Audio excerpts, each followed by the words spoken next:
ಕ್ರಮಗಳು ನಾವು ತಗೊಳ್ಬೇಕು ಅಂತ ನಾವು ಎಲ್ಲ ವಿಷಯಗಳನ್ನು ಅಂತಾರಾಷ್ಟ್ರೀಯ ಮಟ್ಟದಲ್ಲಿ ಏನಾಗ್ತಾ ಇದೆ, ರಾಷ್ಟ್ರ ಮಟ್ಟದಲ್ಲಿ ಏನಾಗ್ತಾ ಇದೆ, ರಾಜ್ಯ ಮಟ್ಟದಲ್ಲಿ ಏನಾಗ್ತದೆ ಎಲ್ಲವನ್ನು ಕೂಡ ಮಾಹಿತಿಯನ್ನು ಪಡ್ಕೊಂಡು ಇವತ್ತಿನ ದಿವಸ ನಾವು ಅನೇಕ ವಿಷಯಗಳು ಚರ್ಚೆ ಮಾಡಿದ್ದೇವೆ. ತಮಗೆಲ್ಲ ಗೊತ್ತಿದೆ, ನಾವು ಪ್ರಥಮ ದಿವಸದಿಂದ ಹೇಳ್ತಾ ಇದ್ದೋ ಈ ಕೋವಿಡ್ ಈ ಸಲ ಏನು ಕೊರೋನಾ ವೈರಸ್ ಬಂದಿದೆ ಅದು ಹೊಸ ಒಂದು ಉಪತಳಿ JN.1 ಅದು ಆಗುವಂಥ ಸಾಧ್ಯತೆ ಹೆಚ್ಚಿದೆ ಅಂತ ನಾವು ಮೊದಲಿಂದನೂ ಹೇಳ್ತಾ ಇದ್ದೋ. ಯಾಕೆಂದರೆ ಅಂತಾರಾಷ್ಟ್ರೀಯ ಮಟ್ಟದಲ್ಲಿ ಕೂಡ ಇದು ಭಾಳಷ್ಟು ಕಡೆ ಹರಡಿದೆ ಮತ್ತು ನಮ್ಮ ದೇಶದಲ್ಲೂ ಕೂಡ ಬೇರೆ ಬೇರೆ ಕಡೆ ಇದನ್ನು ಪತ್ತೆ ಹಚ್ಚಿದ್ರು. ಗೋವಾ, ಕೇರಳ ಅಲ್ಲೆಲ್ಲ ಈ JN.1 ಬಂದಿದೆ ಅಂತಂದರೆ ಹೇಳ್ತಾಯಿದ್ರು. ಸೊ ನಾವು ನಿಮ್ಮ ಜೊತೆ ಎಲ್ಲ ಹಿಂದೆ ಎಲ್ಲ ಹೇಳಿದಾಗ ಈ ಒಂದು ಕೊರೋನಾ ವೈರಸ್ JN.1 ಹೆಚ್ಚು ಕಡಿಮೆ ಇದೇ ಇರಬೇಕು ಅಂತ ನಮಗೂ ಸಂಶಯ ಇದೆ ಅಂತ ಹೇಳಿ ಇದನ್ನು ನಾವು ಜಿನೋಮ್ ಸೀಕ್ವೆನ್ಸಿಂಗ್ ಮಾಡಿ ನಾವು ಕೂಡ ತಿಳ್ಕೊಳ್ತೀವಿ ಅಂತ ಹೇಳಿದ್ದು. ಆದರೆ ನಿನ್ನೆ ನಾವು ಕಳಿಸಿರ್ತಕ್ಕಂಥ ಕೆಲವು ಸ್ಯಾಂಪಲ್ಸ್ ಏನಿತ್ತು ಅದರಲ್ಲಿ ಸುಮಾರು 60 ಸ್ಯಾಂಪಲ್ಗಳಲ್ಲಿ 34 ಈ JN.1 ಮತ್ತು JN.1.1 ಅದರಲ್ಲೇ ಒಂದು ಸಣ್ಣ ವೇರಿಯೇಷನ್ ಇದೆ. ಆ ಎರಡು ಸೇರಿ 34 ಪಾಸಿಟಿವ್ ಬಂದಿರತಕ್ಕಂಥದ್ದು. ನಿಮಗೆಲ್ಲ ಕೂಡ ನಿನ್ನೆನೇ ಆ ಮಾಹಿತಿ ಬಂದಿದೆ. ಸೊ ಅದರಿಂದ ಇದೇನು ಆಶ್ಚರ್ಯ ಪಡುವಂಥ ವಿಷಯ ಏನೂ ಅಲ್ಲ, ಅಥವಾ ಇದರಿಂದ JN.1 ಬಂದಿದೆ ಅಂತ ನಾವು ಯಾರೂ ಕೂಡ ಭಯ ಪಡುವಂಥ ಅವಶ್ಯಕತೆ ಇಲ್ಲ. ಯಾಕಂದರೆ this is nothing, it was expected that this was the variant ಅಂತ. ಸೊ ಈ JN.1 ಬಗ್ಗೆ WHO ಅವರು ಹೇಳಿದ್ದಾರೆ, ಇದು it's A variant of interest. ಅಂದರೆ ಇದು ಭಾಳ ನೀವು ಆತಂಕ ಪಡಬೇಕಾಗಿಲ್ಲ ಅಂತ WHO ಹೇಳಿದ್ದಾರೆ. ಕೇಂದ್ರ ಸರ್ಕಾರ ಕೂಡ ಅದೇ ಮಾರ್ಗಸೂಚಿ ಅವ್ರದ್ದು ಇದೆ. ಇದರಿಂದ ತುಂಬ ನಮಗೆ ಬಹಳ ಅಪಾಯ ಆಗುತ್ತೆ, ಬಹಳ ರಿಸ್ಕ್ ಫ್ಯಾಕ್ಟರ್ಸ್ ಇದೆ ಅಂತ ಎಲ್ಲೂ ಕೂಡ ಆ ಥರ ಅಡ್ವೈಸರಿ ನಮಗೆ ಬಂದಿಲ್ಲ. ಸೊ ಅದು ಒಂದು ರೀತಿಯಾಗಿ ನಮಗೆ ಸಮಾಧಾನಕರವಾದಂಥ ವಿಷಯ. ಆದರೂ ಕೂಡ ನಾವು ಯಾವುದೇ ಕಾರಣಕ್ಕೂ ಕೂಡ ನಾವು ಎಡವಬಾರ್ದು, ಸಂಪೂರ್ಣವಾಗಿ ಜಾಗ್ರತೆಯಿಂದ ಇರಬೇಕು, ಎಚ್ಚರಿಕೆಯಿಂದ ಇರಬೇಕು ಅಂತ ಹೇಳಿ ಮಾನ್ಯ ಮುಖ್ಯಮಂತ್ರಿಗಳು ಮತ್ತು ನಾವೆಲ್ಲರೂ, ನಮ್ಮ ಸಚಿವರುಗಳು, ನಮ್ಮ ಟೆಕ್ನಿಕಲ್ ಅಡ್ವೈಸರಿ ಕಮಿಟಿ ಮತ್ತು ಎಲ್ಲ ಅಧಿಕಾರಿಗಳು ಮತ್ತು ಬೇರೆ ಬೇರೆ ಎಲ್ಲರ ಜೊತೆ ನೀವುಗಳು ಕೂಡ ಅಷ್ಟೇ ಇದರ ಬಗ್ಗೆ ಜನರಿಗೆ ಮಾಹಿತಿ ಕೊಡ್ತಾ ಇದ್ದೀರಾ, ಮಾಧ್ಯಮದವರು. ಸೊ ಇದನ್ನು ನಾವೆಲ್ಲೂ ಕೂಡ ಹಿಂದೆ ಆದಂಥ ತಪ್ಪುಗಳಾಗಬಾರ್ದು ಅಂತ ಏನು ಮುಖ್ಯಮಂತ್ರಿಗಳು ಕೂಡ ಹೇಳಿದ್ದಾರೆ, ಸ್ಪಷ್ಟ ಒಂದು ಆದೇಶ ಕೊಟ್ಟಿದ್ದಾರೆ. ಅದರ ಅನುಸಾರವಾಗಿ ನಾವು ಎಲ್ಲರೂ ಒಟ್ಟಿಗೆ ಕಾರ್ಯೋನ್ಮುಖರಾಗಿ ಕೆಲಸ ಮಾಡ್ತಾ ಇದ್ದೇವೆ. ಈಗ ನಾವು ಹೇಳಿದ್ದು 5,000 ಟೆಸ್ಟ್ ಪ್ರತಿದಿನ ನಮಗೆ ಶನಿವಾರದಿಂದ ಆಗಬೇಕು ಅಂತ ಹೇಳಿದ್ದು. ಆದರೆ ಅದು ಸ್ವಲ್ಪ ಹೆಚ್ಚು ಕಡಿಮೆ ತಡ ಆಗಿತ್ತು. ನಿನ್ನೆ 3,200 ಹತ್ತಿರ ನಾವು ಟೆಸ್ಟ್ಗಳು ಮಾಡಿದ್ದೇವೆ. ಇವತ್ತು ಖಂಡಿತವಾಗಿಯೂ ಅದು 5,000 ಮುಟ್ತೀವಿ. ಎಲ್ಲ ಕಡೆ ನಮ್ಮ ಏನೇನು ಅಗತ್ಯ ಇರುವಂಥ ಕಿಟ್ಸ್ ಇದೆ ಅದೆಲ್ಲ ಜಿಲ್ಲಾದ್ಯಂತ, ತಾಲೂಕಾದ್ಯಂತ ಅದನ್ನು ವಿತರಣೆ ಮಾಡಿದ್ದೀವಿ. ಸೊ ಅದನ್ನು ಇವತ್ತಿಂದ ಹೆಚ್ಚು ಟೆಸ್ಟ್ಗಳಾಗೋದಕ್ಕೆ ಪ್ರಾರಂಭ ಆಗ್ತದೆ. ಅದರಲ್ಲಿ ಎಲ್ಲೆಲ್ಲಿ ಹೆಚ್ಚು ಇನ್ಫೆಕ್ಷನ್ಸ್ ಆಗ್ತಾಯಿದೆ ಅಂತ ಗೊತ್ತಾಗೋದಕ್ಕೆ ನಮಗೆ ಸಾಧ್ಯ ಆಗ್ತದೆ. ಮತ್ತು ಈ ಜಿನೋಮ್ ಸೀಕ್ವೆನ್ಸಿಂಗು ಕೂಡ ನಾವು ಇನ್ನೂ ಎಲ್ಲೆಲ್ಲಿ ಮಾಡಬೇಕು ಅದನ್ನು ಕೂಡ ನಾವು ಮುಂದುವರಿಸ್ತೀವಿ. ಯಾಕಂದರೆ ಅದು ನಮಗೆ ಈ ಡೇಟಾ ನಮಗೆ ಭಾಳ ಇಂಪಾರ್ಟೆಂಟು. ಆ ಡೇಟಾ ತೊಗೊಳ್ತಕ್ಕಂಥದ್ದು ಮಾಡ್ತೀವಿ. ಸೊ ಇದನ್ನು ನಾವು ಮಾಡೋದಕ್ಕೆ 5,000ಕ್ಕೆ ನಾವು ಖಂಡಿತವಾಗಿ ಇವತ್ತಿಂದ ಮುಟ್ತೀವಿ. ಮತ್ತು ಇವತ್ತಿನ ಮಾಹಿತಿ ಪ್ರಕಾರ ನಾವು ನಿಮ್ಗೆ ಹೇಳಬೇಕಾದ್ರೆ ಇಡೀ ದೇಶದಲ್ಲಿ ಸುಮಾರು 4,110 ಆ್ಯಕ್ಟಿವ್ ಕೇಸಸ್ ಇದೆ ಆ್ಯಸ್ ಆಫ್ ಎಸ್ಟರ್ಡೇ. ಅದರಲ್ಲಿ 3,096 ಕೇರಳ ಮತ್ತು ಕರ್ನಾಟಕದಲ್ಲಿ 436.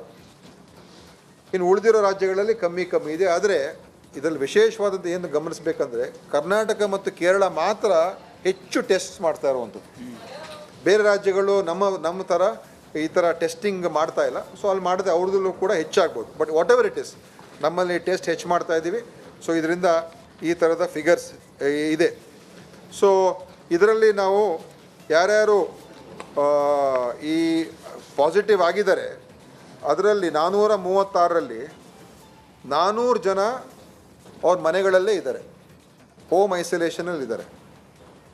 ಮತ್ತು ಹಾಸ್ಪಿಟಲಲ್ಲಿ 36 ಜನ ಇದ್ದಾರೆ. ಆ 36ರಲ್ಲಿ 29 ಜನ ಜನರಲ್ ಬೆಡ್ಡಲ್ಲಿದ್ದಾರೆ, 7 ಜನ ICUಲಿದ್ದಾರೆ. ನಿಮಗೆಲ್ಲ ಸ್ಪಷ್ಟವಾದಂಥ ಫಿಗರ್ಸು ಫ್ಯಾಕ್ಟ್ಸ್ ಎಲ್ಲ ನಮ್ಮ ಸಾಯಂಕಾಲ ನಮ್ಮ ಡಿಪಾರ್ಟ್ಮೆಂಟಿಂದ ನಿಮಗೆ ಪತ್ರಿಕಾ ಒಂದು ನೋಟಿಸ್ ಒಂದು ರಿಪೋರ್ಟನ್ನೇ ಕೊಡ್ತೀವಿ, ಒಂದು ರಿಲೀಸನ್ನೇ ಮಾಡಿಕೊಡ್ತೀವಿ. ಸೊ ಈ ಥರ ಇದೆ. ಸೊ ನಾವು ಇವತ್ತೇನು ಡಿಸೈಡ್ ಮಾಡಿದ್ದೀವಿ ಅಂತ ಹೇಳಿದ್ರೆ, ಈ 400 ಜನ ಯಾರಿದ್ದಾರೆ ಹೋಮ್ ಐಸೋಲೇಷನಲ್ಲಿ ಅವರನ್ನು ನಾವು ಟ್ರ್ಯಾಕ್ ಮಾಡ್ತೀವಿ.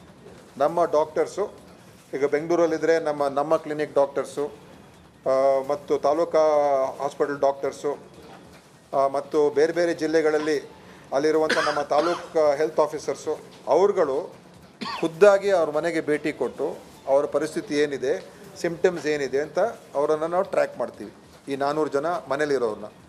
ಮತ್ತು ಅದೇ ರೀತಿಯಾಗಿ ಆಸ್ಪತ್ರೆಯಲ್ಲಿರೋರು ಯಾರು ಹಾಸ್ಪಿಟಲೈಸ್ ಆಗಿದ್ದಾರೆ ಅವರನ್ನು ಕೂಡ ನಾವು ನಮ್ಮ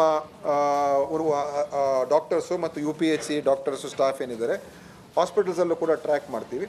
ಸೊ ಅವರಲ್ಲಿ ಅವ್ರ ಗುಣ, ಅವರ ಆರೋಗ್ಯ ಸ್ಥಿತಿ ಏನಿದೆ ಅಂತ ಹೇಳಿ ನಾವು ಅದನ್ನು ಪರಿಶೀಲನೆ ಮಾಡಿಕೊಂಡು ಅದನ್ನು ಕೂಡ ಫಾಲೋ ಅಪ್ ಮಾಡ್ತೀವಿ. ಸೊ ಇದನ್ನು ಒಂದು ಡಿಸಿಷನ್ ಇವತ್ತು ನಮ್ಮ ಸಬ್ ಕಮಿಟಿ ತೊಗೊಂಡಿದೆ. ಮತ್ತು ಎಲ್ಲ ನಮ್ಮ ICUಗಳೇನಿದೆ, ICUಗಳು ಅದೆಲ್ಲವನ್ನು ಕೂಡ ನಾವು ಈಗ ಪ್ರತಿಯೊಂದು ಕೂಡ ಇನಿಷಿಯೇಟ್ ಮಾಡ್ತಾ ಇದ್ದೀವಿ. ಎಲ್ಲ ಕಡೆ ಯಾವುದೇ ನಾಳೆ ICU ಅಗತ್ಯತೆ ಇದ್ದರೆ, ಯಾಕಂದರೆ ನಮ್ಮಲ್ಲಿ ಎಲ್ಲ ಕಡೆ ICU ಬೆಡ್ಸ್ ಮಾಡಿದ್ದೀವಿ, ತಾಲೂಕುಗಳಲ್ಲಿ ಮಾಡಿದ್ದೀವಿ, ಜಿಲ್ಲೆಗಳಲ್ಲಿ ಮಾಡಿದ್ದೀವಿ. ಅದೆಲ್ಲವನ್ನು ಕೂಡ ಉಪಯೋಗಕ್ಕೆ ಬರುವಂಥ ಒಂದು ಹಂತಕ್ಕೆ ತೊಗೊಂಬರ್ತಕ್ಕಂಥದ್ದು ಕೂಡ ಮಾಡ್ತಾಯಿದ್ದೀವಿ. ವಿಶೇಷವಾಗಿ ಆಕ್ಸಿಜನ್, ನಮಗೆಲ್ಲ ಗೊತ್ತಿದೆ ಆಕ್ಸಿಜನ್ ಸಪ್ಲೈ ಕರೆಕ್ಟಾಗಿರಬೇಕು. ಸೊ ನಮ್ಮಲ್ಲಿ ಏನು ಆಕ್ಸಿಜನ್ PSA ಪ್ಲಾಂಟ್ಸ್ ಅಂತ ಏನು ಹೇಳ್ತೀವಿ, ಆಕ್ಸಿಜನ್ ಜನರೇಷನ್ ಪ್ಲಾಂಟ್ಸ್, ಜನರೇಟರ್ಸು, ಆ ಪ್ಲಾಂಟ್ಸನ್ನು ಮತ್ತು LMO ಲಿಕ್ವಿಡ್ ಮೆಡಿಕಲ್ ಆಕ್ಸಿಜನ್ ಅದನ್ನು ಇಡೀ ರಾಜ್ಯದಲ್ಲಿ ನಮ್ಮ ತಾಲೂಕಾ ಜಿಲ್ಲೆಗಳಲ್ಲಿ ಎಲ್ಲೆಲ್ಲ ಕಡೆ ಇರ್ತಕ್ಕಂಥದ್ದನ್ನು ಎಲ್ಲ ಸಜ್ಜುಗೊಳಿಸ್ತಕ್ಕಂಥದ್ದು. ಏನಾದರೂ ರಿಪೇರ್ಸ್ ಇದೆ ರಿಪೇರ್ಸನ್ನು ಕೂಡ ಮಾಡಿಕೊಳ್ತಕ್ಕಂಥದ್ದು. ಕೆಲವು ಕಡೆ ಅದಕ್ಕೊಂದು ಲೈಸೆನ್ಸ್ ಬೇಕಾಗಿದೆ, ಕೆಲವು ಆ ಲೈಸೆನ್ಸನ್ನು ಕೂಡ ಪಡ್ಕೊಳ್ತಕ್ಕಂಥದ್ದಕ್ಕೆ ನಮ್ಮ ಚೀಫ್ ಇಂಜಿನಿಯರ್ಗೆ ಹೇಳಿದ್ದೀವಿ. ಅದು ಗೌರ್ಮೆಂಟ್ ಆಫ್ ಇಂಡಿಯಾ ಹೊಸ ಗೈಡ್ಲೈನ್ಸ್ ಇದೆ ಆ ಪ್ಲಾಂಟ್ಸ್ನ ಆಪ್ರೇಟ್ ಮಾಡೋದಕ್ಕೆ, ಆ ಲೈಸೆನ್ಸು ಕೂಡ ತೊಗೊಳ್ಳೋದಕ್ಕೆ ಕೂಡ ಹೇಳಿದ್ದೀವಿ. ಸೊ ಎಲ್ಲ ಕಡೆ oxygen plants facilities up to date ಆಗಿರಬೇಕು. ಆಕ್ಸಿಜನ್ ಕೊರತೆ ಎಲ್ಲೂ ಆಗಬಾರ್ದು. ನಾವು ಅದ್ರ ಜೊತೆಯಲ್ಲಿ 4 ಮೊಬೈಲ್ ಆಕ್ಸಿಜನ್ ಕಂಟೈನರ್ಸ್ ತೊಗೊಳ್ಳೋದು ಕೂಡ ಒಂದು ತೀರ್ಮಾನ ಮಾಡಿದ್ದೇವೆ. ಅದನ್ನು ನಾವು ಎಲ್ಲಿ ಬೇಕಾದರೂ ಕೂಡ ಕಳಿಸ್ಬೋದು. ಅದು ಅಲ್ಲೇ ಆಕ್ಸಿಜನ್ ಜನ್ರೇಟ್ ಮಾಡಿ ಸಪ್ಲೈ ಮಾಡುವಂಥ ಕೆಪಾಸಿಟಿ ಇರ್ತದೆ. ಯಾವುದೇ ತಾಲೂಕು ಇರ್ಬೋದು, ಯಾವುದೇ ಗ್ರಾಮೀಣ ಪ್ರದೇಶ ಇರ್ಬೋದು, ಎಲ್ಲೇ ಇರ್ಬೋದು, ಅದು ಆಕ್ಸಿಜನ್ ಸಪ್ಲೈ ಮಾಡುವಂಥ ಕೆಪಾಸಿಟಿ ಇರ್ತದೆ. ಅದು ಆಸ್ಪತ್ರೆಗೂ ಕೂಡ ಕೊಡ್ಬೋದು ಆಕ್ಸಿಜನ್ನು, ಅಥವಾ ಮನೆಯವ್ರಿಗೂ ಕೂಡ ಆಕ್ಸಿಜನ್ ಬೇಕು ಅಂದರೆ ತೊಗೊಂಡು ಹೋಗ್ಬೋದು. ಸೊ ಈ ಥರ ಒಂದು ಮೊಬೈಲ್ ಆಕ್ಸಿಜನ್ ಜನ್ರೇಷನ್ ಪ್ಲಾಂಟನ್ನು ಕೂಡ ತೊಗೊಳ್ಳೋದಕ್ಕೆ ತೀರ್ಮಾನ ಮಾಡಿದ್ದೀವಿ. ಸೊ ಅದ್ರ ಜೊತೆಯಲ್ಲಿ ಈಗ ಎಲ್ಲ ಮಾಕ್ ಡ್ರಿಲ್ಗಳನ್ನು ಮೆಡಿಕಲ್ ಎಜುಕೇಷನ್ ಡಿಪಾರ್ಟ್ಮೆಂಟ್ ಅವರು ಮಾಡಿದ್ದಾರೆ. ಅವ್ರ ಆಸ್ಪತ್ರೆ ಎಲ್ಲ ಫೆಸಿಲಿಟೀಸ್ ಏನೇನಿದೆ, ಬೆಡ್ಸು, ICU ಮತ್ತು ಪೈಪ್ಲೈನ್ಸು ಎಲ್ಲ ಅವರು ತೀರ್ಮಾನ ಮಾಡಿ ಅವರು ಎಲ್ಲ ಮಾಕ್ ಡ್ರಿಲ್ ಮಾಡಿದ್ದಾರೆ, ನಾವು ಮಾಡಿದ್ದೀವಿ. ಮತ್ತು ಅದಕ್ಕೆ ಏನೇನು ತಯಾರಿಕೆ ಮಾಡ್ಕೋಬೇಕು ಅದೆಲ್ಲವನ್ನು ಕೂಡ ಮಾಡ್ಕೊಳ್ತಕ್ಕಂಥದ್ದಕ್ಕೆ ನಾವು ತೀರ್ಮಾನ ಎಲ್ಲ ಅದು ಕೂಡ ಕ್ರಮ ನಡೀತಾ ಉಂಟು. ಅದು already it's in progress, almost ಎಲ್ಲ ಕಡೆ ನಡೆದಿದೆ. ಅದಕ್ಕೆ ಏನೇನು ಕ್ರಮಗಳು ತೊಗೊಳ್ಬೇಕು ಅದನ್ನು ಕೂಡ ನಾವೆಲ್ಲ ಮಾಡ್ತಾಯಿದ್ದೀವಿ. ಸೊ ಅದು ಒಂದು ಇವತ್ತಿನ ದಿವಸ ಚರ್ಚೆ ಆಯಿತು. ಆಮೇಲೆ ಜೀನೋಮ್ ಸೀಕ್ವೆನ್ಸಿಂಗು ಅದನ್ನು ಈಗ ನಾವು NIV ಪೂನಾ ಮತ್ತು NCBS ಅಲ್ಲಿ ನಾವು ಸದ್ಯಕ್ಕೆ ಜೀನೋಮ್ ಸೀಕ್ವೆನ್ಸಿಂಗ್ ಮಾಡ್ತಾಯಿದ್ದೀವಿ.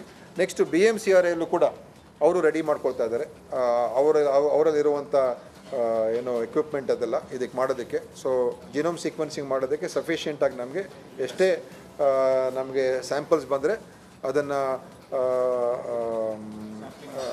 ಸ್ಯಾಂಪ್ಲಿಂಗ್ ಕೆಪಾಸಿಟಿಯನ್ನು ನಾವು ಹೆಚ್ಚು ಮಾಡ್ಕೊಳ್ತಾ ಇದ್ದೀವಿ. ಈಗ ನಾನು ಹೇಳಿದ್ನಲ್ಲ 60 ಆಗಿದೆ, ನಮಗೆ 185 195 ಏನೋ ಬಂದಿದೆ ಸ್ಯಾಂಪಲ್ಸ್, 192 ಸ್ಯಾಂಪಲ್ಸ್.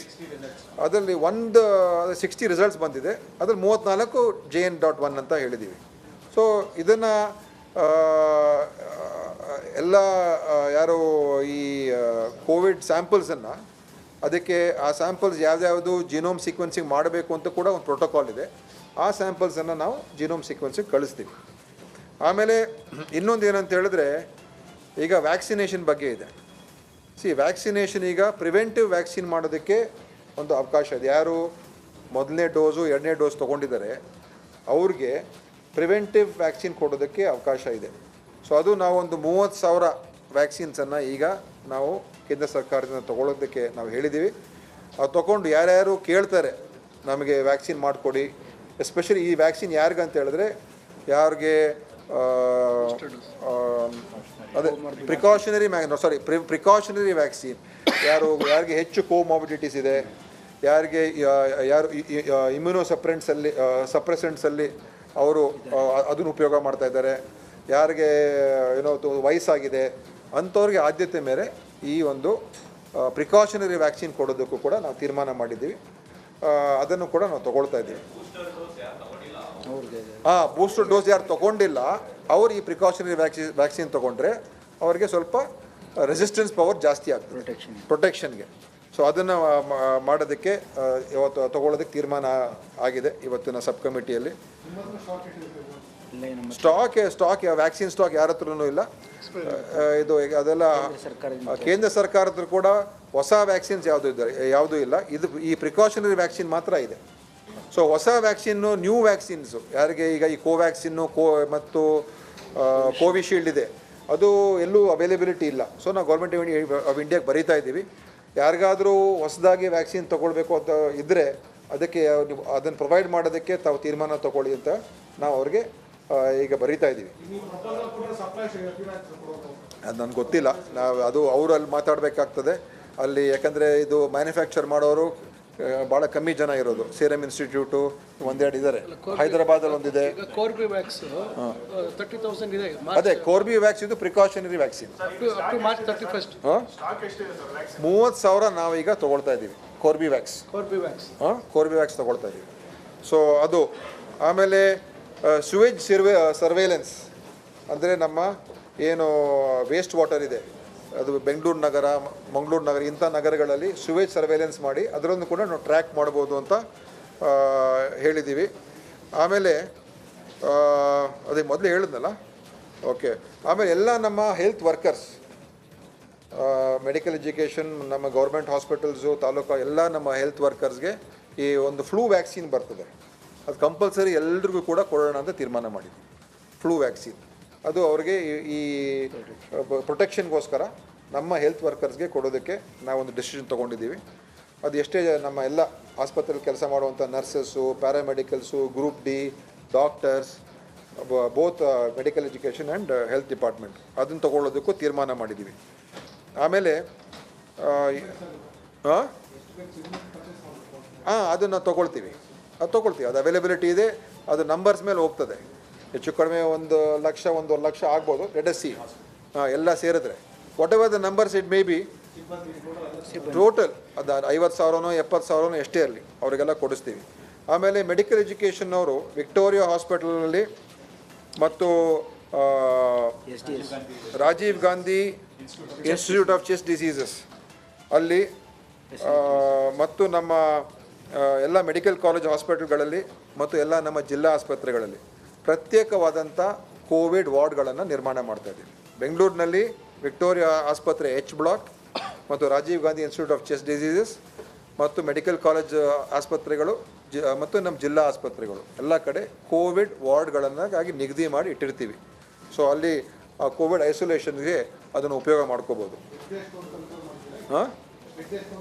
ಬೆಡ್ ಈಗ ಈ ಒಂದೊಂದು ಆಸ್ಪತ್ರೆ ಕೆಪಾಸಿಟಿ ಮೇಲೆ ಅದು ಮಾಡ್ಕೊಳ್ತೀವಿ.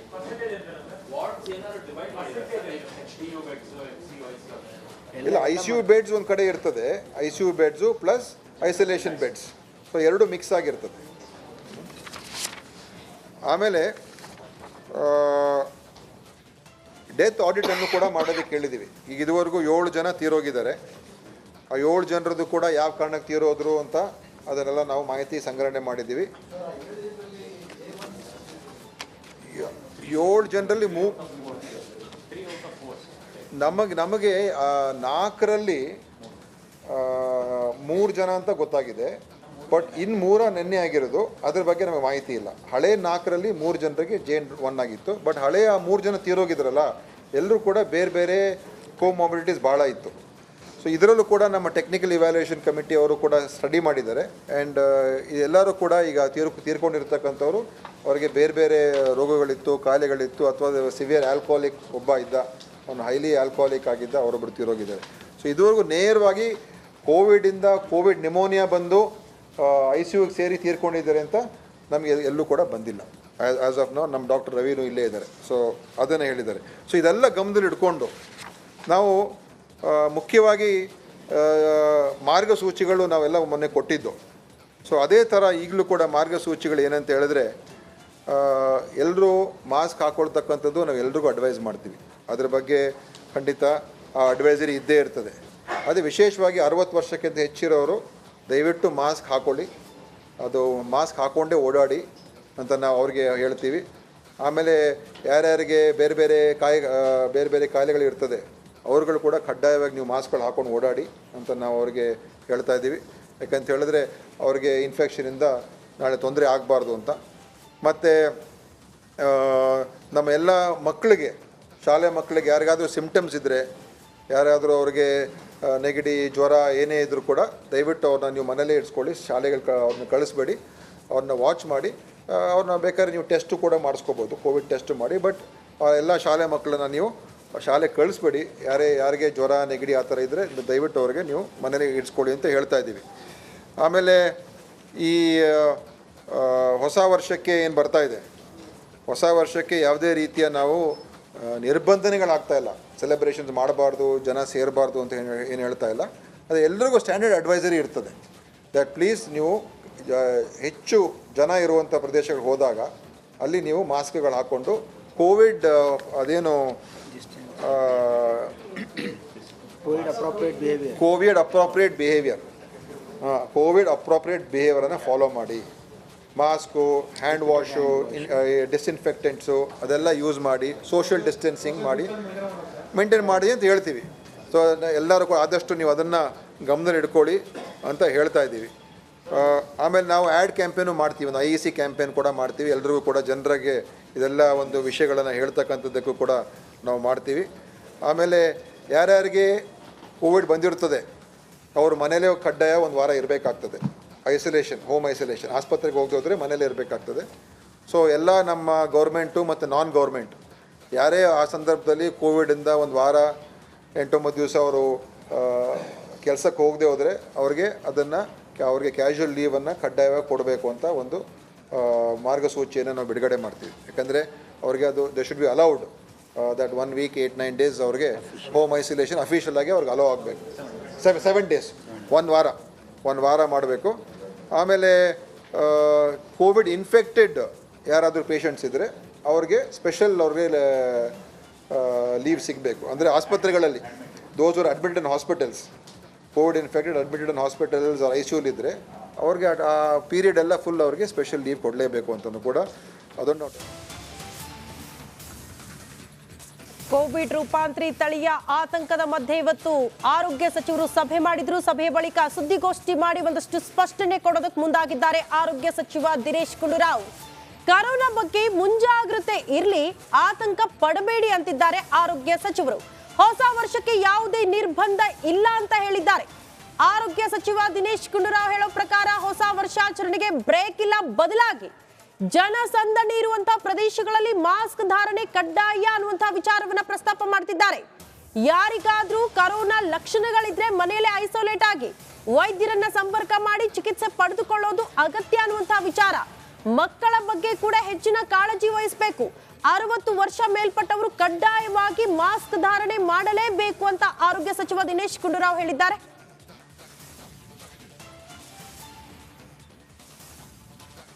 ಎಲ್ಲದರ ಬಗ್ಗೆ ಎಕ್ಸ್ಪ್ಲೇನ್ ಮಾಡೋದಕ್ಕೆ, ಜನರಿಗೆ ಜಾಗೃತಿ ಮೂಡಿಸೋದಕ್ಕೆ ಇವತ್ತು ರಿಪಬ್ಲಿಕ್ ಕನ್ನಡ ಸ್ಟುಡಿಯೋದಲ್ಲಿ ಡಾಕ್ಟರ್ ಆಂಜಿನಪ್ಪ ಅವರು, ಹಿರಿಯ ವೈದ್ಯರು, ನಮ್ಮ ಜೊತೆಗೆ ಜಾಯಿನ್ ಆಗಿದ್ದಾರೆ. ಡಾಕ್ಟರ್ ನಮಸ್ತೆ, ಕಾರ್ಯಕ್ರಮಕ್ಕೆ ಆತ್ಮೀಯ ಸ್ವಾಗತ.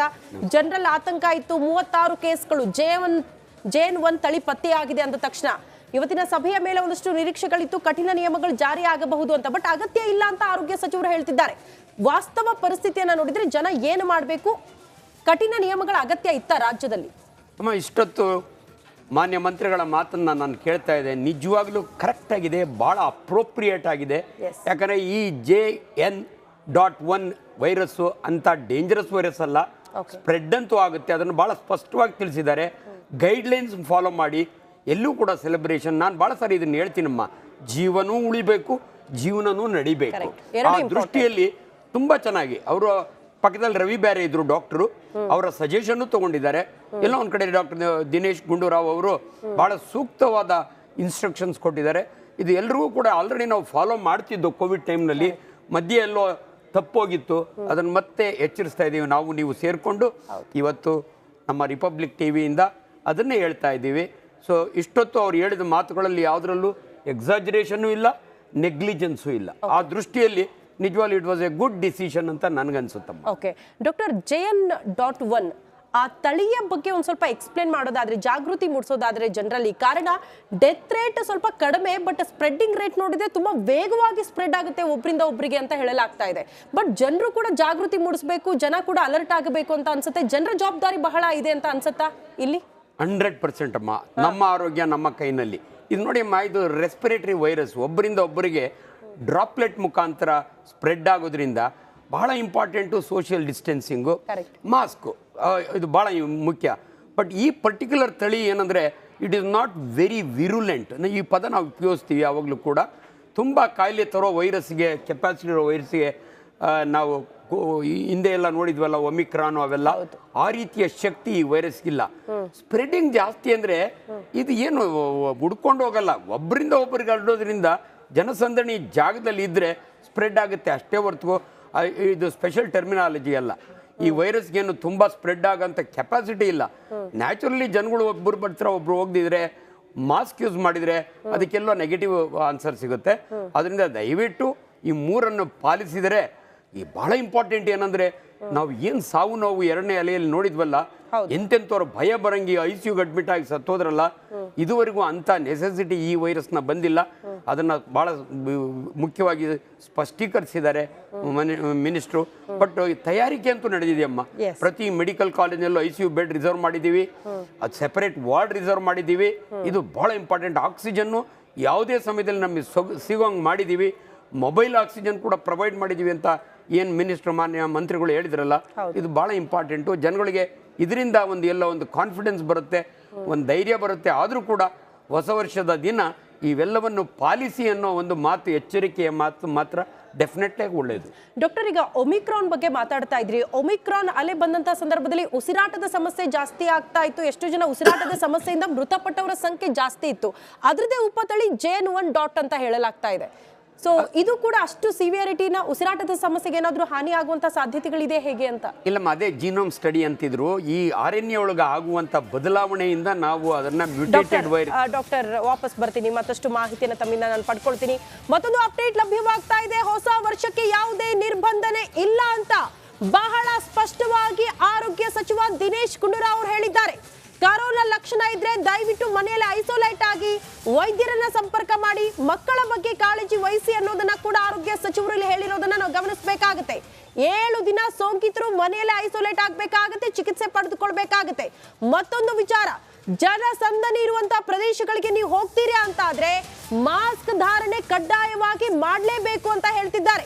ಹೊಸ ವರ್ಷಾಚರಣೆಯ ನೆಪದಲ್ಲಿ ಕರೋನಾ ಮರಿಬೇಡಿ, ನಿಮ್ಮ ಆರೋಗ್ಯದ ಬಗ್ಗೆ ಕಾಳಜಿ ಇರಲಿ, ಸಾಮಾಜಿಕ ಅಂತರ ಜೊತೆಗೆ ಮಾಸ್ಕ್ ಕಡ್ಡಾಯವಾಗಿ ಧಾರಣೆ ಮಾಡಿ ಅನ್ನುವಂತಹ ವಿಚಾರವನ್ನ ಆರೋಗ್ಯ ಸಚಿವ ದಿನೇಶ್ ಗುಂಡೂರಾವ್ ಅವರು ಹೇಳ್ತಿದ್ದಾರೆ. ಮಕ್ಕಳ ಬಗ್ಗೆ, ವಯಸ್ಸಾದವರ ಬಗ್ಗೆ ಹೆಚ್ಚಿನ ಕಾಳಜಿ ಅಗತ್ಯತೆ ಇದೆ ಅಂತ ಹೇಳ್ತಿದ್ದಾರೆ. ಮತ್ತೊಂದು ಅಪ್ಡೇಟ್ ಸಿಗ್ತಾ ಇದೆ. ಕರೋನಾ ತಡೆಗಟ್ಟೋದಕ್ಕೆ ಎಲ್ಲರೂ ಕೂಡ ಮಾಸ್ಕ್ ಧರಿಸಿ ಅನ್ನುವಂತಹ ಸೂಚನೆ. 60 ವರ್ಷ ಮೇಲ್ಪಟ್ಟವರು ಕಡ್ಡಾಯವಾಗಿ ಮಾಸ್ಕ್ ಹಾಕಿ ಆರೋಗ್ಯ ಸಚಿವ ದಿನೇಶ್ ಗುಂಡೂರಾವ್ ಸಲಹೆ ಕೊಟ್ಟಿದ್ದಾರೆ. ಈ ಹಿಂದಿನಿಂದಲೂ ಕೂಡ ಇದೇ ವಿಚಾರವನ್ನು ಅವರು ಹೇಳ್ತಾ ಇದ್ರು. ಖಾಸಗಿ ಆಸ್ಪತ್ರೆಗಳಲ್ಲಿ ಕರೋನಾ ಚಿಕಿತ್ಸೆಗೆ ಪ್ರತ್ಯೇಕ ದರ ನಿಗದಿಯಾಗಿದೆ. 2 ದಿನದಲ್ಲಿ ದರ ನಿಗದಿ ಮಾಡ್ತೀವಿ ಅಂತ ಕೂಡ ಆರೋಗ್ಯ ಸಚಿವರು ಹೇಳ್ತಿದ್ದಾರೆ. ಕರೋನಾ ತಡೆಗಟ್ಟೋದಕ್ಕೆ ಮಾಸ್ಕ್ ಧಾರಣೆ ಕಡ್ಡಾಯ ಅನ್ನೋದನ್ನ ಬಹಳ ಸ್ಪಷ್ಟವಾಗಿ ಆರೋಗ್ಯ ಸಚಿವರು ಹೇಳ್ತಿದ್ದಾರೆ.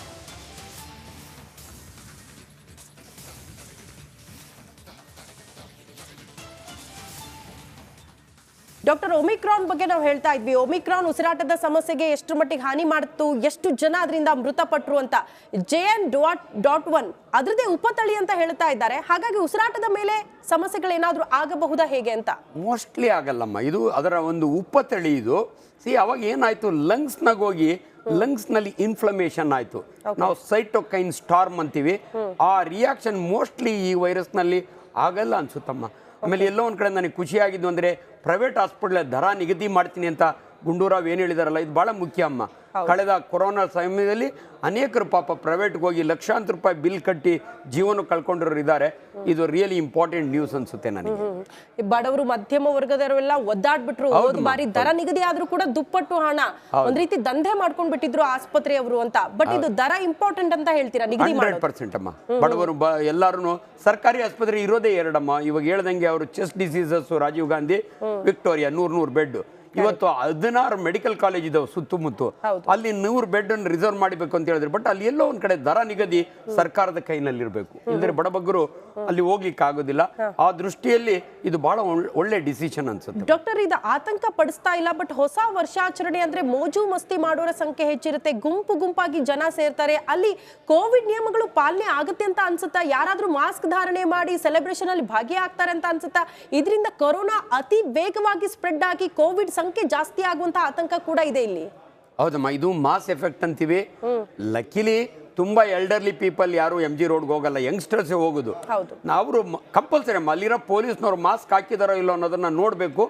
ಎರಡು, ನನಗೇನು ಆತಂಕ ಅಂದ್ರೆ ಅವನಿಗೇನು ಆಗ್ಲಿಲ್ಲ ಅಂದ್ರೂ ಕೂಡ ಅಲ್ಲಿರೋ ವೈರಸ್ನ ಇವ್ರ ಮನೆಗೆ ತಗೊಂಡು ಹೋಗ್ತಾನೆ. ಮನೆಯಲ್ಲಿ ಇರ್ತಾರೆ, ಮಕ್ಕಳಿರ್ತಾರೆ. ಸೊ ಬೀದಿ ಮಾರಿನ ಮನೆಗೆ ಕರ್ಕೊಂಡು ಹೋದಂಗೆ ಆಗುತ್ತೆ. ಆ ವಿಚಾರದಲ್ಲಿ ಇವ್ರ ಗೈಡ್ಲೈನ್ ಪಾಲಿಸ್ದಿದ್ರೆ ಅವ್ರನ್ನ MG ರೋಡಿಂದ ಓಡಿಸ್ಬೇಕಮ್ಮ ಪೊಲೀಸ್ನವ್ರು. ಮಾಸ್ಕ್ ಹಾಕೋಬೇಕು. ಅವ್ರ ಪಾಡ್ಗೆ ಅವ್ರು ಎಲ್ಲ ಯಂಗ್ಸ್ಟರ್ಸ್ ಇರ್ತಾರೆ, ಅವ್ರಿಗೆ ರೆಸಿಸ್ಟೆನ್ಸ್ ಇರುತ್ತೆ. ಆದರೂ ಕೂಡ ಸರ್ಕಾರದ ನಿಯಮಗಳನ್ನ, ನೀವು ಹೇಳುವಂತ ನಿಯಮಗಳನ್ನ ಅವ್ರು ಪಾಲಿಸ್ಬೇಕಮ್ಮ. Correct doctor. ಈಗ ಇನ್ನೊಂದು ವಿಚಾರ, ಈ ಹವಾಮಾನ ವೈಪರೀತ್ಯ, ಹವಾಮಾನ ಬದಲಾವಣೆ ಆಗ್ತಾ ಇರೋದ್ರಿಂದಲೂ ಕೂಡ ಕೋವಿಡ್ ಆತಂಕ ಹೆಚ್ಚಾಗ್ತಾ ಇದೆ ಅಂತ. ಈ ಚಳಿ ವಿಪರೀತ ಆಗ್ತಾ ಇರೋದ್ರಿಂದ ಶೀತ, ಕೆಮ್ಮು, ಜ್ವರ ಇಂತಹ ಲಕ್ಷಣಗಳು ಬಹುತೇಕರಲ್ಲಿ ಹೆಚ್ಚಾಗಿ ಕಾಣಿಸ್ಕೊಳ್ತಾ ಇದೆ. ಇದು ಕೋವಿಡ್ ಆಗಿ ಮಾರ್ಪಾಡಾಗ್ತಾ ಇದೆಯಾ ಅನ್ನುವಂಥ ಪ್ರಶ್ನೆ ಇದೆ ಡಾಕ್ಟರ್. ಇದು ವೈಜ್ಞಾನಿಕ ವಿಚಾರ. ಈ ಡಿಸೆಂಬರ್, ಜನವರಿ ಎಲ್ಲಿ ಚಳಿ ಇರುತ್ತಲ್ಲ, ಅದು ವೈರಸ್ಗಳಿಗೆ ತುಂಬಾ ಅನುಕೂಲಕರವಾದ ವಾತಾವರಣ. ಅವು ಬೇಗ ಸತ್ತೋಗಲ್ಲ, ಮಲ್ಟಿಪ್ಲೈ ಆಗ್ತವೆ. ಅದೇ ಬೇಸಿಗೆ ಬಿಸಿಲಲ್ಲಿ ಅವು ಬೇಗ ಸತ್ತೋಗ್ತವೆ. ಈ ಥಂಡಿ ಒಂದೇ ಅಲ್ಲ, ಬಟ್ ಮಾರ್ಪಾಡು ಅಂತಲ್ಲ, ವೈರಸ್ಗಳು ಮ್ಯೂಟೇಟ್ ಆಗ್ತಾ ಇರ್ತವೆ. ವೈರಸ್ಗಳು ಒಂದು ಗುಣ ಏನಂದ್ರೆ, ನಾವು ಮನುಷ್ಯರು ಅವನ್ನ ಕೊಲ್ಲಕ್ಕೆ ನೋಡಿದ್ರೆ, ಅವನ್ನ ನಿರ್ಬಂಧ ತರಕ್ಕೆ ನೋಡಿದ್ರೆ ಅವು ಚೇಂಜ್ ಆಗ್ತವೆ. ಅವು ತಾವು ಬದುಕಬೇಕು ಅನ್ನೋ ಆಸೆ. Virus it's A living particle. ಯಾಕೆ ಮ್ಯೂಟೇಷನ್ ಆಗ್ತವೆ ಅಂದ್ರೆ, ನಮ್ಮ ಹೊಡೆತದಿಂದ ತಪ್ಪಿಸ್ಕೊಳ್ಳಿಕ್ಕೆ ಅವಾಗ್ತವೆ. ಆದ್ರಿಂದ ದಯವಿಟ್ಟು ಈ ಚಳಿಗಾಲದಲ್ಲಿ ನಮ್ಮ ಎಚ್ಚರಿಕೆ ನಮ್ಗಿರಬೇಕು. Viral diseases are common during this season. Okay doctor, ಈ ಮಕ್ಕಳ ಬಗ್ಗೆ ಹೆಚ್ಚಿನ ಕಾಳಜಿ ಇರಬೇಕು, ವಯಸ್ಸಾದವರ ಬಗ್ಗೆ ಹೆಚ್ಚಿನ ಕಾಳಜಿ ವಹಿಸಿ ಅಂತ ಪದೇ ಪದೇ ಡಾಕ್ಟರ್ಸ್ ಕೂಡ ನೀವು ಅದನ್ನೇ ಹೇಳ್ತಾ ಇದ್ದೀರಾ. ಆರೋಗ್ಯ ಸಚಿವರು ಕೂಡ ಅದನ್ನೇ ಪ್ರಸ್ತಾಪ ಮಾಡಿದ್ರು. ಯಾಕೆ ಇಮ್ಯುನಿಟಿ ಪವರ್ ಕಡಿಮೆ ಇರುತ್ತೆ ಅನ್ನೋ ಕಾರಣಕ್ಕೆ ಅವ್ರ ಬಗ್ಗೆ ಹೆಚ್ಚಿನ ಕಾಳಜಿ ವಹಿಸಬೇಕಾಗುತ್ತಾ? ಅವರಲ್ಲಿ ಅತಿ ಹೆಚ್ಚಿನ ಎಫೆಕ್ಟ್ ಆಗುತ್ತಾ ಈ ವೈರಸ್ ಬಂದಂತ ಸಂದರ್ಭದಲ್ಲಿ? ಹೇಗೆ? 100% ಕರೆಕ್ಟ್ ಅಮ್ಮ. ನಮ್ಮ ದೇಹದಲ್ಲಿ ಇಮ್ಯೂನ್ ಸಿಸ್ಟಮ್ ಇದೆಯಲ್ಲ, ನಮ್ಮ ಸೋಲ್ಜರ್ಸ್, ಅವು ಯಾವುದೇ ಹೊರಗಡೆಯಿಂದ ಬರೋ ಕಾಯಿಲೆ, ಅದು ಫಾರಿನ್ ಬಾಡಿ ವೈರಸ್ ಆಗಲಿ ಬ್ಯಾಕ್ಟೀರಿಯಾ ಆಗಲಿ, ಅವನ್ನ ನಿಯಂತ್ರಣ, ಅವ್ರನ್ನ ಕಂಟ್ರೋಲ್ ಮಾಡ್ಬೇಕಾದ್ರೆ ನಮ್ಮ ಇಮ್ಯೂನ್ ಸಿಸ್ಟಮ್ ಚೆನ್ನಾಗಿರಬೇಕು. ಅನ್ಫಾರ್ಚುನೇಟ್ಲಿ ಮಕ್ಕಳಿಗೆ 3 ವರ್ಷದಿಂದ 13 ವರ್ಷದಿಂದ ಇನ್ನೂ ಇಮ್ಯುನಿಟಿ, ಯಾಕಂದ್ರೆ ಅವ್ರು ಇನ್ನೂ ಎಕ್ಸ್ಪೋಸ್ ಆಗಿರಲ್ಲ, ಆಂಟಿಬಾಡೀಸು ಅವ್ರ ದೇಹದಲ್ಲಿ ಹೆಚ್ಚಿಗೆ ಇರಲ್ಲ. ಎಲ್ಡರ್ಲಿ ಪೀಪಲ್ಸ್ಗೆ ಕೋಮಾರ್ಬಿಡಿಟೀಸ್, ಸಕ್ಕರೆ ಕಾಯಿಲೆ ಅನ್ಕಂಟ್ರೋಲ್ಡ್ ಇರುತ್ತೆ, ಎಲ್ಲೋ ಸ್ಟೀರಾಯ್ಡ್ಸ್ ತಗೋತಾ ಇರ್ತಾರೆ ಬೇರೆ ಕಾಯಿಲೆಗೆ, ಎಲ್ಲೋ ಒಂದ್ ಕಡೆ ಕ್ಯಾನ್ಸರ್ ಟ್ರೀಟ್ಮೆಂಟ್ ತಗೊಂಡಿರ್ತಾರೆ. ಆದ್ರಿಂದ ಅವರ ಇಮ್ಯುನಿಟಿ ಇರೋದು ಕಡಿಮೆ ಆಗಿರುತ್ತೆ. ಅಂತ ಸಮಯದಲ್ಲಿ ಇವ್ರನ್ನೆಲ್ಲ ಟಾರ್ಗೆಟ್ ಇಂಡಿವಿಜುವಲ್ಸ್ ಅಂತೀವಿ.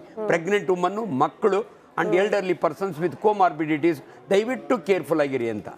ಡಾಕ್ಟರ್, ಈಗ ಆರೋಗ್ಯ ಸಚಿವ ದಿನೇಶ್ ಗುಂಡೂರಾವ್ ಅವರು ಒಂದು ಮಾತು ಹೇಳ್ತಾ ಇದ್ರು. ಈಗ ಡೆತ್ ರೇಟ್ ಅನ್ನ ನಾವು ಗಮನಿಸಿದ್ರೆ 7 ಜನ ಅಂತ ಹೇಳ್ತಾ ಇದ್ವಿ, ಬಟ್ 4 ಜನರ ಬಗ್ಗೆ ನಾವು ರಿಪೋರ್ಟ್ ತರಿಸ್ಕೊಂಡಿದ್ದೀವಿ ಅಂತ. ಅದರಲ್ಲಿ ಕೋವಿಡ್ ಇದ್ದ ಅನ್ನೋದಕ್ಕಿಂತ ಬೇರೆ ಬೇರೆ ಸಮಸ್ಯೆಗಳಿತ್ತು ಅವರಲ್ಲಿ, ಅದರಿಂದ ಕೂಡ ಮೃತಪಟ್ಟಿರುವ ಸಾಧ್ಯತೆಗಳು ದಟ್ಟವಾಗಿದೆ ಅಂತ. ಸೊ ಬೇರೆ ರೀತಿಯ ಸಮಸ್ಯೆಗಳಿದ್ದವ್ರಿಗೆ ಇಂಥ ವೈರಸ್ ಅಟ್ಯಾಕ್ ಆದಂತಹ ಸಂದರ್ಭದಲ್ಲಿ ಅತಿ ಬೇಗ ಅದು ಜೀವಕ್ಕೆ ಹಾನಿ ಆಗುವ ಸಾಧ್ಯತೆಗಳು ಇರುತ್ತಾ ಡಾಕ್ಟರ್? ಹೇಗೆ ಇಲ್ಲಿ? ನಿಜಮ್ಮ, ಇದು ಕೋ ಎಕ್ಸಿಸ್ಟಿಂಗ್. ಆಲ್ರೆಡಿ ಅವ್ರ ದೇಹ ಕುಗ್ಗಿದೆ ಬೇರೆ ಕಾಯಿಲೆಯಿಂದ, ಅದ್ರ ಜೊತೆಗೆ ಇದು ಹೋಯ್ತು. ಎನ್ನುವೆ ಕಾಗೆ ಕೂಡೋದಕ್ಕೂ ಟೊಂಗೆ ಮುರಿಯೋದಕ್ಕೂ ಸಮ ಅಂತಾರಲ್ಲ, ಅದೇ ರೀತಿ ಈ ವೈರಸ್ ಹೋಯ್ತು. ಇದರಿಂದ ಸತ್ರೋ ಅದರಿಂದ, ಬಟ್ ಸಾವನ್ನ ಬೇಗ ತಂದು ಕೊಟ್ಟಿರುತ್ತೆ ಅಷ್ಟು ಹೇಳಬಲ್ಲೆ. ಕೋಮಾರ್ಬಿಡಿಟಿ ಇರೋದ್ರಿಂದ ಈ ವೈರಸ್ ಹೋಗಿದ್ದಕ್ಕೆ ಸ್ವಲ್ಪ ಬೇಗ ಸಾವು ಆಯ್ತು ಅಂತ ನಾವು. ಫೈನಲಿ ಜನರಿಗೆ ಒಂದು ಜಾಗೃತಿಯ ಮಾತುಗಳನ್ನು ಹೇಳೋದಾದ್ರೆ ಏನ್ ಮಾಡ್ಬೇಕು, ಜನರ ಜವಾಬ್ದಾರಿ ಎಷ್ಟರ ಮಟ್ಟಿಗೆ ಇಲ್ಲಿದೆ ಅನ್ನೋದನ್ನ ಕೊನೆಯದಾಗಿ ಹೇಳೋದಾದ್ರೆ? ಬಹಳ ಸರಳ ಅಮ್ಮ, ನಮ್ಮ ಆರೋಗ್ಯ ನಮ್ಮ ಕೈನಲ್ಲಿ ಇರಬೇಕು. ವೈದ್ಯರಾಗ್ಲಿ ಸರ್ಕಾರ ಆಗಲಿ, ನೀವು ನಿಮ್ಮ ಆರೋಗ್ಯಕ್ಕೆ ಜವಾಬ್ದಾರರು. ದಯವಿಟ್ಟು ಬಹಳ ಸರಳ, ಮಾಸ್ಕ್ ಹಾಕೊಳ್ಳಿ, ಕೈ ತೊಳ್ಕೊಳ್ಳಿ, ಅನ್ನೆಸರಿ ಗುಂಪುಗಳಲ್ಲಿ ಹೋಗಬೇಡಿ. ಜೀವ ಮುಖ್ಯ, ಜೀವನನೂ ಮುಖ್ಯ ಅನ್ನೋದನ್ನ ದಯವಿಟ್ಟು ಗಮನದಲ್ಲಿ ಇಟ್ಕೊಳ್ಳಿ ಅಂತ ನಾನು ಹೇಳಬಲ್ಲೆ. Thank you doctor. ಇಷ್ಟೊತ್ತು ನಮ್ಮ ಜೊತೆಗೆ ಜಾಯಿನ್ ಆಗಿ ಜನರಲ್ಲಿ ಒಂದು ಜಾಗೃತಿ ಮೂಡಿಸಿದ್ದಕ್ಕಾಗಿ ಧನ್ಯವಾದಗಳು ತಮಗೆ. ಸೊ ಡಾಕ್ಟರ್ ಆಂಜಿನಪ್ಪ ಅವರು ಹೇಳೋ ಪ್ರಕಾರ ಜೀವ ಜೀವನ ಎರಡೂ ಕೂಡ ಬಹಳ ಮುಖ್ಯ. ಜೀವ ಇದ್ರೇನೆ ಜೀವನ. ಹಾಗಾಗಿ ಕಾಳಜಿ ಇರಲಿ ನಿಮ್ಮ ಆರೋಗ್ಯದ ಬಗ್ಗೆ ಅನ್ನುವಂಥ ಮಾತನ್ನ ಹೇಳ್ತಿದ್ದಾರೆ. ಆರೋಗ್ಯ ಸಚಿವ ದಿನೇಶ್ ಗುಂಡೂರಾವ್ ಅವರು ಕೂಡ ಸಭೆಯ ಬಳಿಕ ಸುದ್ದಿಗೋಷ್ಠಿ ಮಾಡಿದಂತ ಸಂದರ್ಭದಲ್ಲಿ ಇದೇ ವಿಚಾರಗಳನ್ನ ಪ್ರಸ್ತಾಪ ಮಾಡ್ತಾ ಇದ್ರು. ಮಕ್ಕಳು ಜೊತೆಗೆ 60 ವರ್ಷ ಮೇಲ್ಪಟ್ಟವರು, ವಯಸ್ಸಾದವರ ಬಗ್ಗೆ ನಿಮಗೆ ಹೆಚ್ಚಿನ ಕಾಳಜಿಯನ್ನ ವಹಿಸಲೇಬೇಕು. ಮನೆಯಿಂದ 60 ವರ್ಷ ಮೇಲ್ಪಟ್ಟವರು ಮನೆಯಿಂದ ಆಚೆ ಬರ್ತಾ ಇದ್ದೀರಿ ಅಂದ್ರೆ ಕಡ್ಡಾಯವಾಗಿ ಮಾಸ್ಕ್ ಧಾರಣೆ ಮಾಡಿ. ಈ ಕೆಮ್ಮು, ಜ್ವರ, ಶೀತ ಆ ರೀತಿಯ ಸಮಸ್ಯೆಗಳಿದ್ರೆ ಮನೆಯಲ್ಲೇ ಐಸೋಲೇಟ್ ಆಗಿ ವೈದ್ಯರನ್ನ ಸಂಪರ್ಕ ಮಾಡಿ ಚಿಕಿತ್ಸೆಯನ್ನ ಪಡೆದುಕೊಳ್ಳಿ ಅನ್ನುವಂತಹ ವಿಚಾರವನ್ನ ಆರೋಗ್ಯ ಸಚಿವರು ಹೇಳ್ತಾ ಇದ್ರು. ಮಕ್ಕಳು ಕೂಡ ಅಷ್ಟೇ. ಡಾಕ್ಟರ್ಸ್ ಹೇಳೋ ಪ್ರಕಾರ ಇಮ್ಯುನಿಟಿ ಪವರ್ ಅಷ್ಟಾಗಿ ಇರೋದಿಲ್ಲ.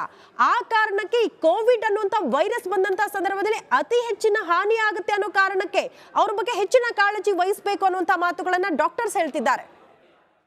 ಮಾಹಿತಿ ಬಂದಿದೆ.